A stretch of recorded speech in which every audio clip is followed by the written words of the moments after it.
everybody, welcome back to my channel. So today I'm going to talk to you just a little bit about making your own massage oils. So I'm going to show you the recipe that I've been using for years. This is my absolute hands down favorite massage oil. I'll give you a little bit of background first. Back in the 90s I went to cosmetology school and I did pretty good as far as cutting hair and all of those things as a stylist. However, I really excelled in massage. I have very flat, wide fingers, almost like paddles. I have my grandpa's fingers. And, well, one day I'll give them back. He may need them. Just kidding. Anyway, great for massage. And so my massage part of my salon really took off. And I did specialize in scalp massages, especially for people who were suffering from alopecia or from hair loss due to chemicals in their body, treatments and what have you. And so, and also location whenever you have a salon. And I did really well with massage. And so I have the technique down really well, but it was up to me to find my favorite massage oils later on in life. So when I started growing my own herbs is when I decided to start infusing oil with my herbs and making my own massage oils. This blend I started back in early June, 610 and 611. And these oils have been sitting in my heating chamber that I keep at around 100 degrees for the past 6 weeks. Today, I can finally unbottle them.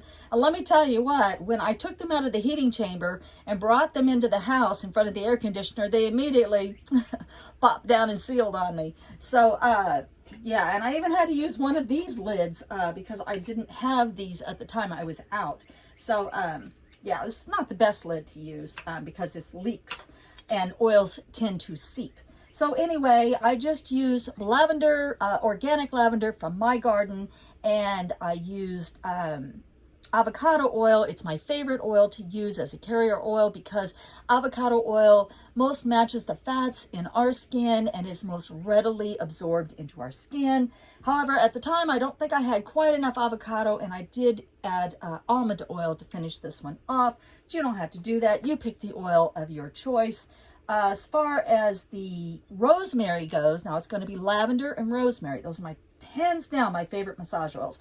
As far as the rosemary goes, this was just simply gifted to me. Had I had fresh organic oil rosemary, I would have used it. But this was gifted to me, and so I just used it. So these have been sitting in the heating chamber for 6 weeks, and I'm ready to strain them, mix them together, and create my own massage oil. So let me get started. I do strain mine twice.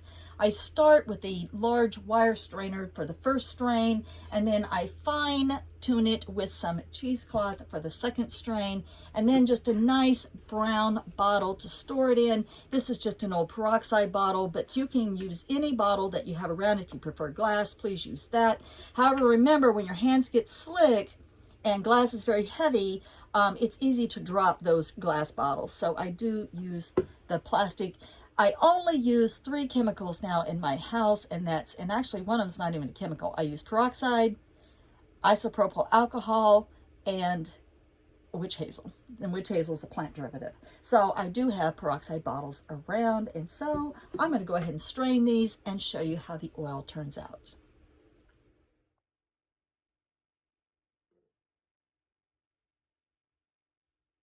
See the beautiful color of that oil?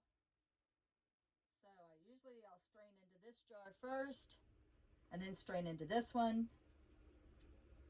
And then same thing with the rosemary oil, strain it into this jar first, and then the second straining will be into this one, and then the oil will be mixed. Let me do that, and then I'll show you what I do.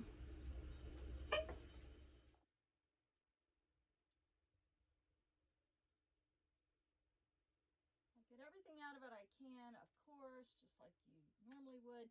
Now, you may be wondering, what do I do with my leftover oily plant material? I just throw mine in my I don't care compost pile, which is basically chicken manure, and it's hot manure, and it takes a long time to compost down, and I really don't care if the possums nose through this. It's just lavender and rosemary and oil. And so it's non-toxic. It doesn't hurt anything. You may want to throw yours into the trash and not have a big oily mess out in your compost, and that's fine. You do what you have to do. In your neighborhood, you probably don't want to attract possums, but I have them regardless, so I don't care if they nose through that. And then I can mix my two oils because lavender is so good for pain relief. Lavender will really get down into that deep part of the muscle that is aching and has to be worked out. And it's just so good for pain relief. And then the rosemary will stimulate the blood flow. And so the two combined together is just the most amazing oil ever. I mean, ever. It's my absolute hands down favorite. Lavender and rosemary massage oil. You may have a different, and then avocado oil, actual oil. Part of it. You may have a different combination that's your favorite. However, my husband's a truck driver and he's always got the same sore muscles all the time. It's usually his back and arms that get so tired, and so these massages are incredible. He's more than happy to volunteer for massages. And then once I've got that wonderful, beautiful, and it smells so amazing. I mean, it just smells incredible. And so after that, I just, of course, funnel it down into my bottle and then store it. It'll store for a good long time as long as you don't have any plant matter up in there. And oh, it smells so good. You guys want to smell this? That smells amazing, doesn't it? Oh, it smells so good. And it's just the most amazing massage oil ever. Just a tip on massage. Whenever you're giving a massage, make sure that your hand never fully leaves your client's body. And so even if you have to tip your hand with the back of your hand resting on the skin, you can add a little more oil into your hand and then go right back into the massage. No pinching, no scratching, nothing like that.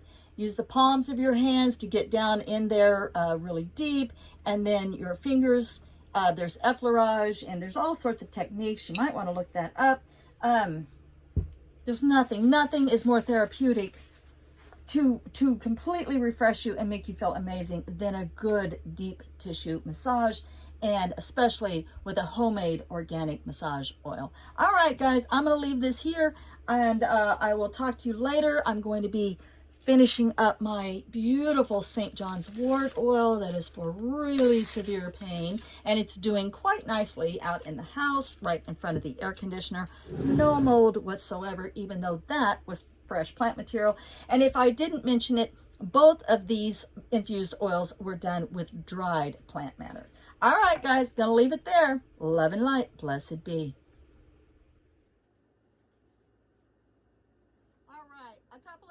I forgot to mention. One is that I store my oil in these brown bottles because the sun's rays will degrade your oils very quickly.